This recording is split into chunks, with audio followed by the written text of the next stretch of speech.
एक तुम्ही आधार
बोले श्रीमद् पावन प्रज्ञा पुराण की जय। सियावर रामचंद्र की जय। उमापति महादेव की जय। पवन सुत हनुमान लला की जय। वृंदावन बिहारी लाल की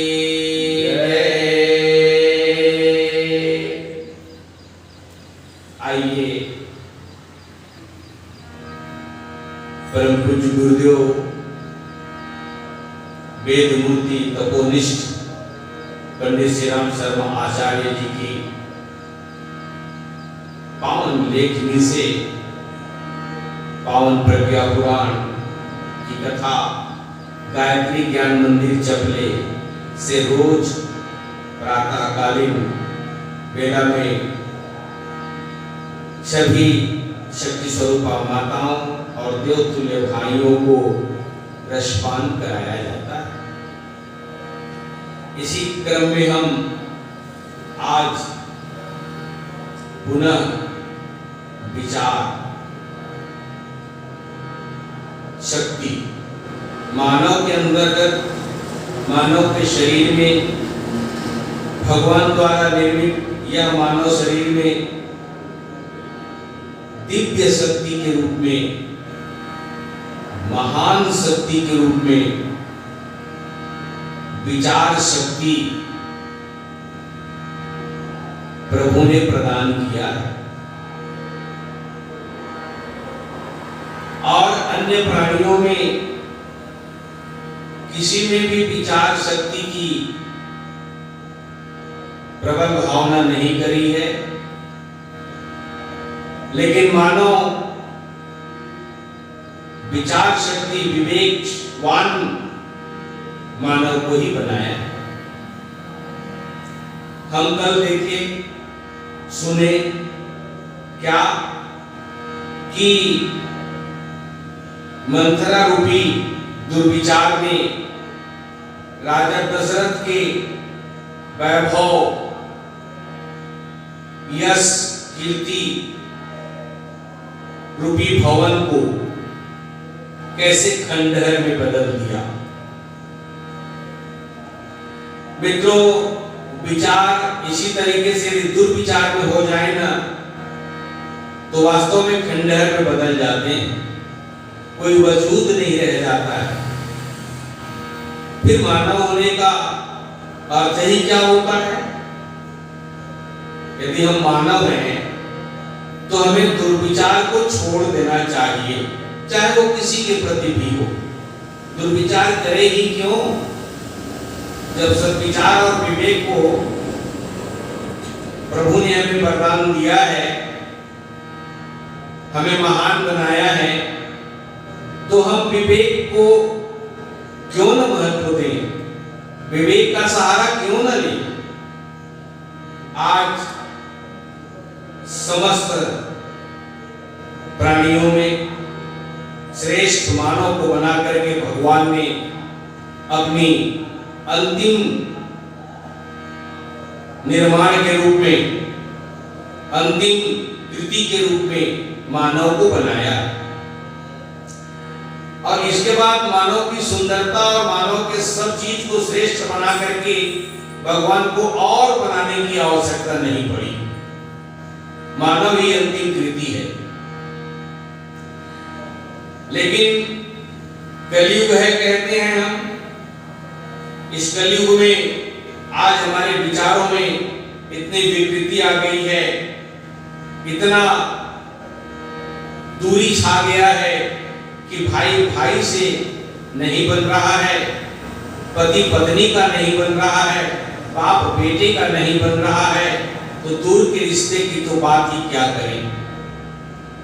आज नित्य प्रति समाचारों में हमें इन दुर्विचारों के बारे में, दुर्भावनाओं के बारे में, एक दूसरे के प्रति कटुता के बारे में कितनी बातें सुनने को मिलती हैं। फिर भी हम भगवान द्वारा दी गई इस विवेक को उपयोग क्यों नहीं करते? वास्तव में हमारे समाज में भी, विश्व में आज एक होड़ सी लगी हुई है। इनमें वैज्ञानिकों में क्या होड़ लगी है?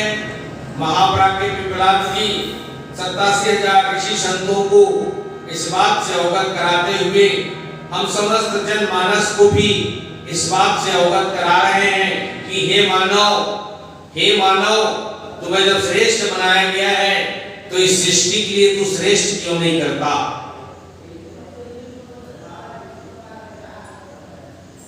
श्रेष्ठ को श्रेष्ठ ही करना चाहिए, उसे बुरे विचार नहीं सोचने चाहिए। लेकिन आज तो हम बुरे विचारों की पोटली लेके चल रहे हैं।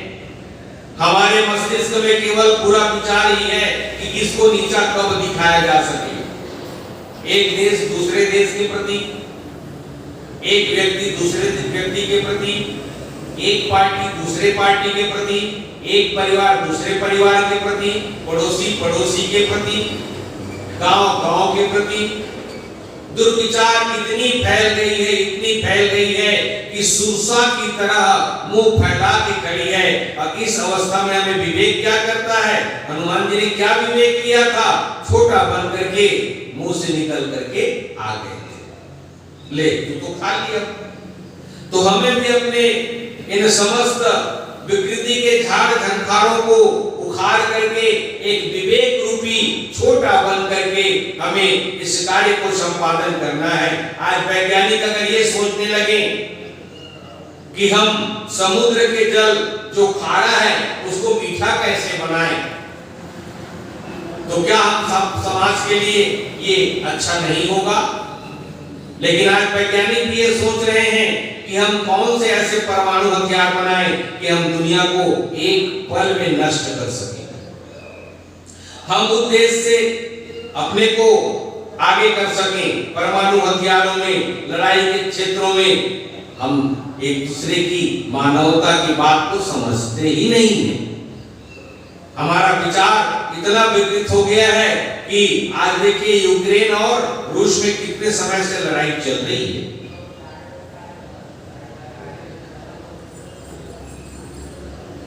तो वैज्ञानिकों को सोचना चाहिए कि समुद्र के पानी को कैसे मीठा बनाया जाए। आज इसके विपरीत सारी दुनिया युद्ध के बारूद पर खड़ी है। एक पल में ही संसार धुआं धुआं हो जाएगा, विषैला हो जाएगा। इसके बाद इस देश में, विश्व में समाज को प्रदर्शित करने के लिए एक और माध्यम होता है चित्र। चित्रकार आज अपने चित्रों को इस तरीके से बना रहे हैं कि बाप बेटी खड़े होकर के उस चित्र को नहीं देख सकते, उस चलचित्र को नहीं देख सकते बाप बेटी। क्या क्या भयानक भयानक दृश्य, कितने कपड़ों को छोटे छोटे करते, इतने छोटे करते चले गए कि आज शरीर के अंगों को प्रदर्शन करना और प्रदर्शन करके पैसा कमाना एक उद्देश्य बन गया।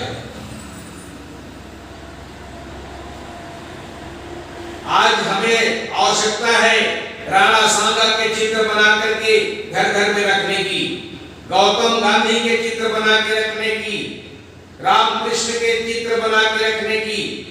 हम इनका चित्र बनाएं, विवेकानंद का चित्र बनाएं, भगवान कृष्ण का चित्र बना करके रखें, राम का चित्र बना के रखें, शिव का चित्र बना के रखें, देवियों का चित्र बना करके रखें। कितने चित्र हैं? अरे किसी नारी के अंग का चित्र बना करके आप दिखाते हो, क्या नहीं जानता है कोई?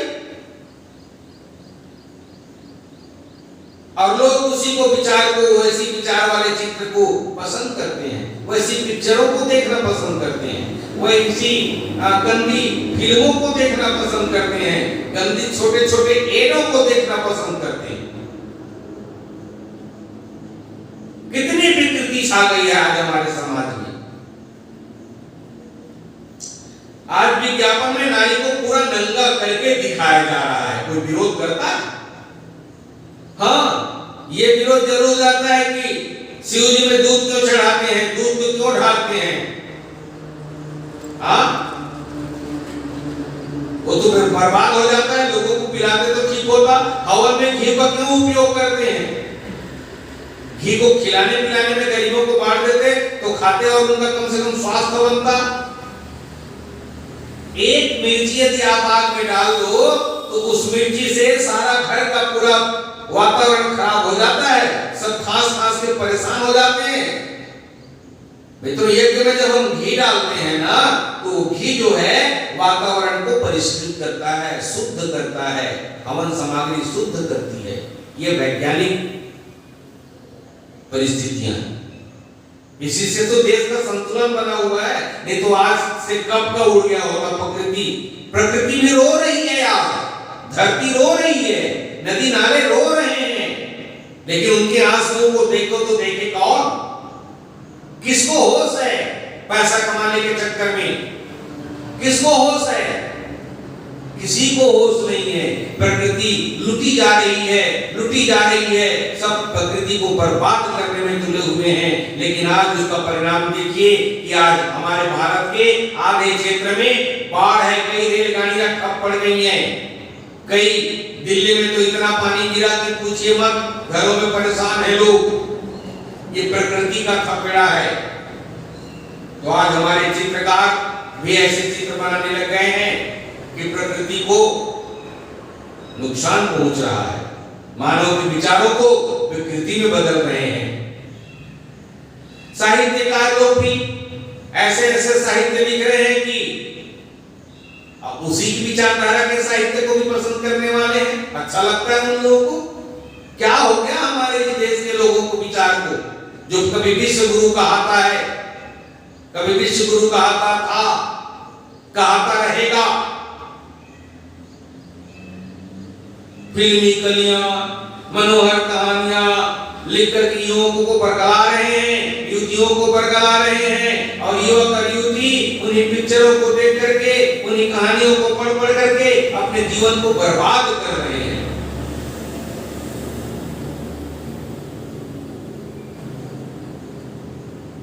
धर्म कहां गई आज? धर्म किसे कहते हैं? धर्म पकड़ आएगा तो हम बताएंगे कि एक युवा बालक गांव भर की लड़कियों को देख करके बुरे विचार कर सकता है, वासनात्मक दृष्टिकोण से देख सकता है, लेकिन उसके घर में भी जवान बहन है, उस जवान बहन को वो क्यों नहीं देखता बुरे विचार से, गंदे विचारों से क्यों नहीं देखता? किसने रोक रखा है उसको? क्या एक पत्नी अपने पति से जो बात करती है वो भला अपने भाई से बात कर पाएगी? क्या एक पति अपने पत्नी से जो बात करता है उस बात को अपनी बेटी से कर पाएगा? किसने रोका है?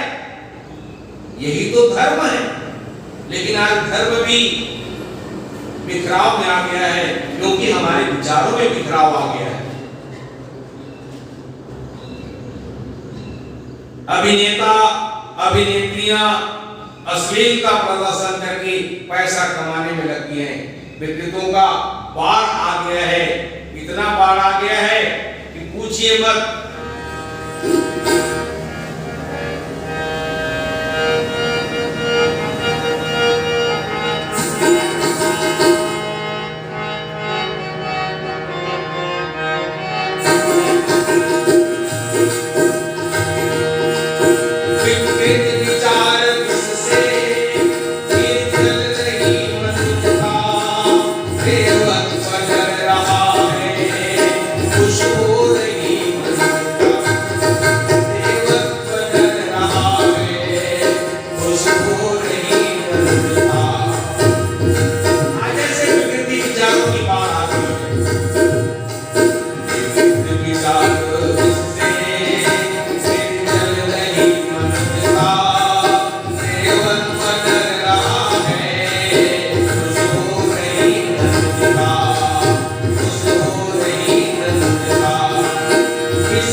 24 वर्षों तक तपस्या करके इस धरती को स्वर्ग बनाने का और प्रत्येक मनुष्य को देवता बनाने का संकल्प लिए वो शिव है, और शिव का संकल्प कभी अधूरा नहीं रहता।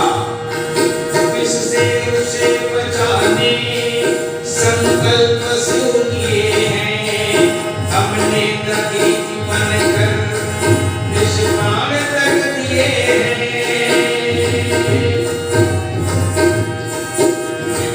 विचार किससे फिर चल नहीं बनता, देवत बदल रहा है, उसको नहीं दंडता, उसको नहीं दंडता।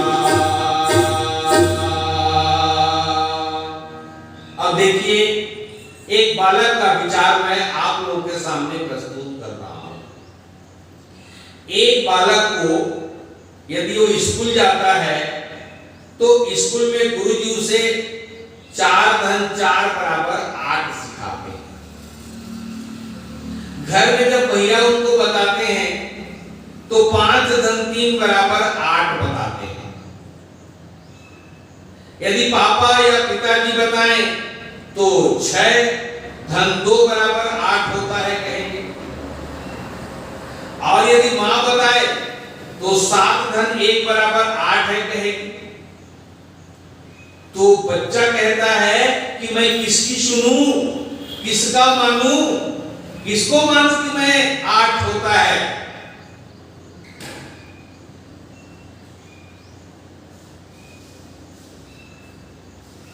क्या तात्पर्य? आज इस तरीके से बिखराव हो गया है। अरे पहले उसको एक चीज तो बताओ कि 4 धन 4 बराबर 8 ये संख्या है 4, फिर भाग बना करके इसको 3 है, इधर 1, इधर 4 है, इधर 6 है, इधर 2 है, उसको करके समझाओ, आप धीरे से समझ जाएगा। लेकिन अब अलग अलग ऐसे ही बताओगे तो हड़बड़ाएगा, वो तो फंसेगा चक्कर में। सोच यानी विचार, ये विकृतियों के माध्यम से ना जाने कितनी बिगड़ गई है, उसे हमें समझाना पड़ेगा कि भाई ये गिनती है और गिनती में ऐसा 8 होता है। अब एक और विचार देख लीजिए। कौन सा विचार? एक मुल्ला नसरुद्दीन शाह था। मुल्ला नसरुद्दीन वो एक व्यापारी था, और व्यापारी के यहां वो नौकरी करता था। व्यापारी ने उसे घी बेचने के लिए दिया। घड़ा में लेके घी बेचने जा रहा था। आजकल तो जीपा में आती है, पहले घड़े में रखते थे घी को। पुराने जमाने में घी में चला करता था, और हंडी में रखा करते थे। सब चीज मिट्टी की बर्तन से बना करती थी, उसमें हुआ करता था। यहाँ तक कि खाना भी मिट्टी के बर्तन से बनाते थे, सब्जियां भी मिट्टी की बर्तन से बनती थी, पानी भी मिट्टी के बर्तन से पीते थे। आपको याद होगा एक बार हम लोग चाय भी मिट्टी के बर्तन से पीते हैं। आज भी कभी कभी किन्हीं होटलों में रसमलाई को भी मिट्टी के बर्तनों में रख करके आपको दिया जाता है। मिट्टी से पवित्र कोई चीज नहीं है। तो वो मजदूरी के पैसे से विचार कर रहा था, घड़ा सिर पर उठा के रखा था, बेचने के लिए जा रहा था। अरे जब मुझे पैसे मिलेंगे ना तो मैं बढ़िया एक सुंदर लड़की से विवाह करूंगा, फिर पति पत्नी हो जाएंगे हम दोनों, और पति पत्नी हो जाएंगे तो बच्चे हो जाएंगे, और बच्चे हो जाएंगे तो फिर एक बढ़िया सा मकान भी बना लूंगा, और फिर मैं व्यापारी के यहाँ काम क्यों करूंगा। पैसे जब इतने हो जाएंगे मेरे पास इकट्ठे तो मैं खुद दुकान खोलूंगा, और मैं भी बड़ा व्यापार करने लगूंगा, व्यस्त रहूंगा, मेरे पास भी समय की कमी रहेगी, मेरे व्यापारी जैसे करते हैं वैसी। और इस तरीके से जब बच्चा बुलाने आएगा मुझे, व्यस्त रहूंगा, तो कहूंगा अभी रुको मुझे काम है। बच्चा कहेगा मम्मी बुला रही है, बट चलो अभी आओ पकवान खा लेना, पकवान बनाई है। हट अभी पूरी कचौड़ी भी मैं नहीं खाऊंगा। हट हट के चक्कर में व्यापारी का पैर एक पत्थर में पड़ा और मटका सहित व्यापारी जो था बेचने जा रहा था वो गिर गया। अब गिरने से क्या हो गया, घड़ा फूट गया।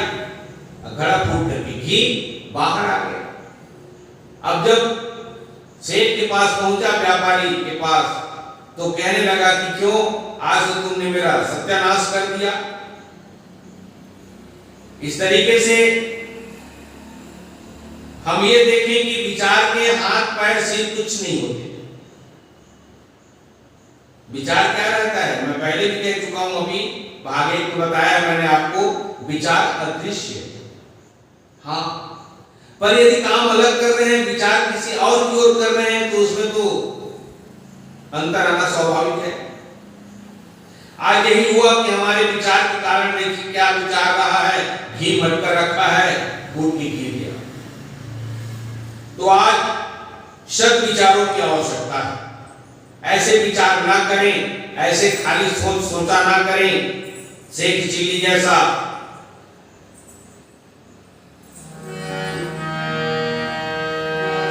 सद विचार ही मानव को सतपथ पर लेकर जाते।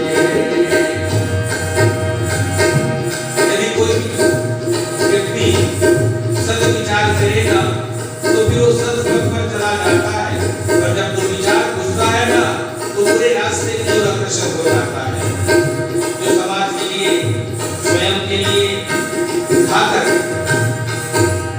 सद विचार ही मानव को सतपथ पर लेकर जाते हैं, अपनाते हैं जो नर सद विचार, जीवन में सब कुछ पाते हैं।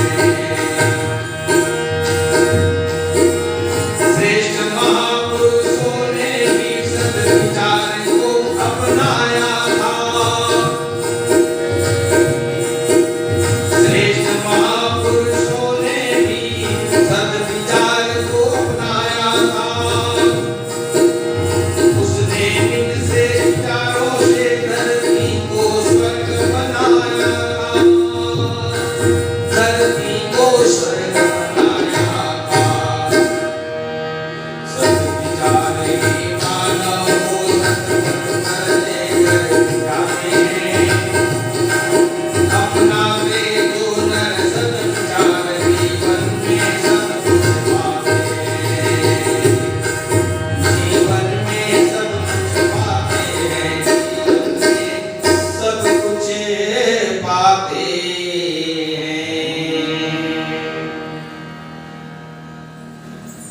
वास्तव में आप देखें तो विचार के अधीन ही सारी इंद्रियां रहती हैं। हाँ, यदि विचार गलत हुआ, दुर्विचार आया तो हम वाणी में भी कठोरता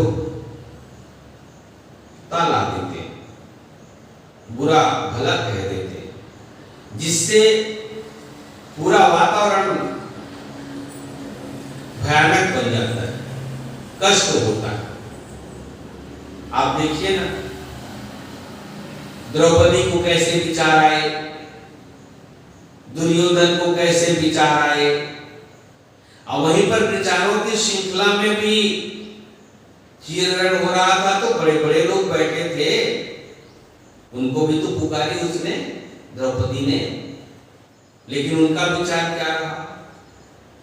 हाँ, ये विचार ही एक ऐसी चीज है, वाणी ही एक ऐसी चीज है, आंख ही ऐसी चीज है, कान ही ऐसी चीज है, विचार के अधीन सब रहते हैं। और जैसा विचार होता है वैसे ही वो कार्य करने चलते रहते, कार्य करते रहते। जबकि हमें भगवान के भजन बिना, हाँ कैसे, सांस सांस सुमिरन करो, वृथा सांस न खोय, ना जाने इस तन पर सांस का आवन जावन न होय। कब आना जाना इस सांस का रुक जाएगा इस शरीर का, किसको पता है? किसी को पता नहीं। इसलिए भजन करते रहना चाहिए, भगवान का नाम जपते रहना चाहिए, भगवान को हमेशा अपने पास रखना चाहिए। ये नहीं कि मूर्ति को पकड़ करके आप चलो, हृदय में आप अपने भगवान को बिठा के रखो और उन विचारों में को जो भगवान किया करते हैं, सबसे प्रेम, निश्चल प्रेम। आज तो मानव मानव का प्रेम नहीं है, पशुओं से तो दूर की बात है। तो जैसे विचार होंगे वैसे ही आपका जीवन शैली बनता चला जाएगा, कार्य शैली बनता चला जाएगा और विचारों के कारण ही आपको अपने आप को भी आपको खो देना पड़ेगा। ऐसे ही एक राहगीर चल रहा था, रास्ते जंगल आया, उसे भूख प्यास लगी थी, बहुत देर हो चुका था, एक पेड़ के नीचे बैठ गया। ठंडी ठंडी हवा बह रही थी, शीतल मंद सुगंध समीर, बड़ा शांत लगा उसको, आनंद से बैठा रहा। आहा, कितनी सुंदर हवा है। तभी उसके मन में एक विचार आया, कितनी सुंदर हवा में कहीं मुझे यदि थोड़ी सी जल मिल जाती तो मेरी प्यास बुझ जाती। जल आ गया उसके पास, हाँ, और जल को उसने पिया, फिर शांति लगी और शांति बढ़ी, तो मन में और विचार आगे बढ़ने लगा। वो सोचने लगा कि यदि यहाँ व्यंजन आ जाते खाने पीने के लिए तो भूख भी लगी है, 64 प्रकार का व्यंजन आ गया, बढ़िया थाल लग गई, बड़े प्रेम से खाया। हाँ, और प्रेम से खाने के बाद फिर विचार आगे बढ़ा। पेट भरी तो क्या लगती है? आलस। लगा सोचने, विचार करने लगा कि यदि यहाँ एक पलंग आ जाता, गद्दा हो जाती, तकिया हो जाता और मैं उस पर थोड़ा सा लेट जाता तो कितना आता। और मित्रों, पलंग भी आ गई, गद्दा भी हो गया, तकिया भी हो गई, उस पर राहगीर लेट भी गया, सो गया। अब सोते सोते विचार आया कि क्या जंगल है, राक्षस आ जाएगा और मुझे खा तो नहीं जाएगा। तो राक्षस भी आ गया और खा भी गया। अब देखिए जरा क्या हुआ, विचार ने उसको अपने आप को गंवा दिया कि नहीं गंवा दिया? गंवा दिया ना। हमारे विचार भी कभी रुकते हैं क्या? ईश्वर तो आपकी हर विचार को पूरा करने का प्रयत्न करते हैं कि मेरे बेटे का, मेरे पुत्र का, हम सब भगवान के पुत्र हैं ना, उन्हीं के बनाए हुए हैं ना, है ना?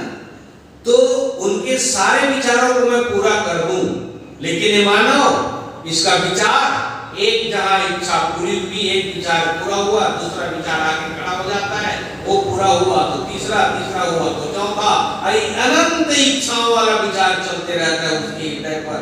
तो ज्यादा विचार और ज्यादा आप लोभ करोगे तो क्या होगा? नाश तो होगा ही ना। तो मित्रों, हमें इस कहानी से ही सीखना चाहिए कि जितनी इच्छाएं कम से कम हो सके हमारी,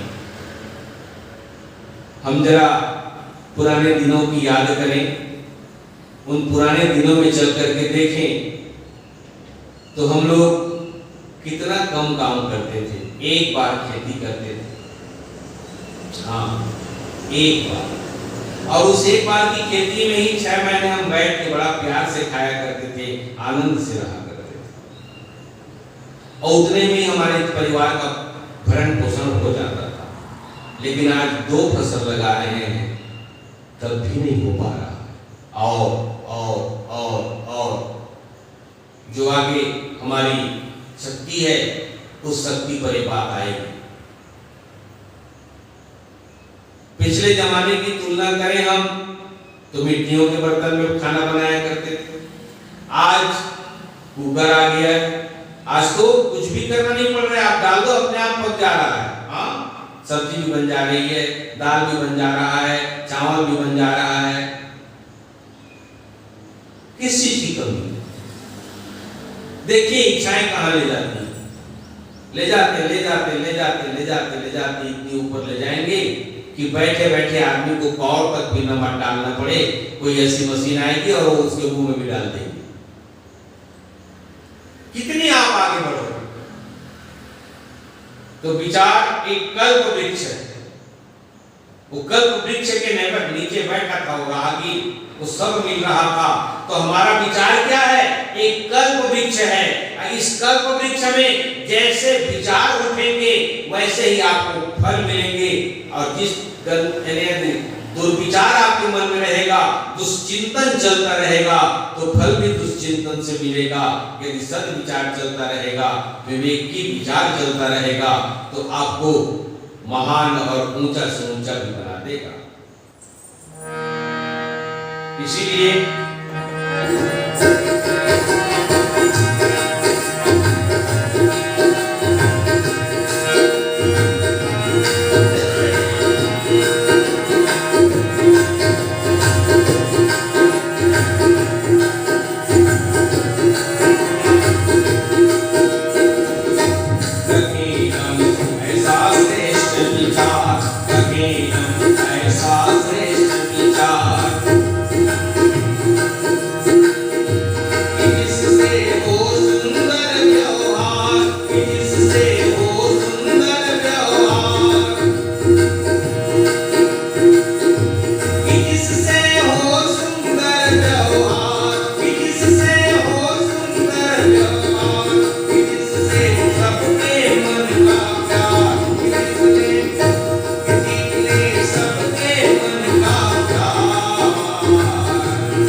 पूज्य गुरुदेव इसी श्रेष्ठ विचारों की श्रृंखला को विचार क्रांति अभियान का नाम दिया है।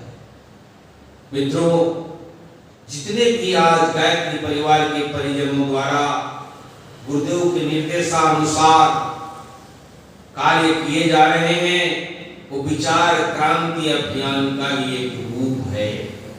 घर घर में जाकर के हमें सब लोगों को ये बताना होगा, और मैं YouTube के माध्यम से इस बात को अवगत करा रहा हूं। आप लोगों को शायद मालूम हो ना हो, मैं ज्यादा दौड़ धूप नहीं कर सकता, हार्ट का पेशेंट हूं, इसलिए घर में ही बैठ करके मैं आप लोगों को गुरुदेव के ज्ञान को, गुरुदेव की विचारधारा को, गुरुदेव के ईगो निर्माण को, गुरुदेव के विचार क्रांति अभियान को घर घर तक, प्रत्येक व्यक्तियों तक, बच्चे से लेकर के बूढ़े तक के सब लोगों के पास पहुंचाना चाहता हूं। आप मेरे इस उद्देश्य को जैसा भी समझें, कृपा करके आप सब ब्रिजमोहन धनसेना अंग्रेजी में लिख करके YouTube चैनल को सब्सक्राइब कीजिए, लाइक कीजिए। मैं ऐसे आप लोगों को परम पूज्य गुरुदेव के विचारों से अवगत कराता रहूंगा। श्रीमद् पावन प्रज्ञा पुराण के माध्यम से आप सब लोगों के जीवन को अच्छे बनाने की जो विचार है गुरुदेव की परिवारों में सुसंस्कार आए, धरती स्वर्ग बने, व्यक्ति देवता बने, इन भावनाओं को लेकर के ये गायत्री परिवार जो चल रहा है, उन्हीं बातों को मैं आप लोगों तक पहुंचाने का प्रयास कर रहा हूं। हो सकता है मुझ में कमी भी होगी, मेरी कमियों को आप क्षमा करें और अच्छाइयों को ग्रहण करें। इन्हीं बातों के साथ आज की श्रीमद् पावन प्रज्ञा पुराण की पावन कथा के विस्तार को विराम देते हैं। आप सबके चरणों में प्रणाम। बोलिए श्रीमद् पावन प्रज्ञा पुराण की।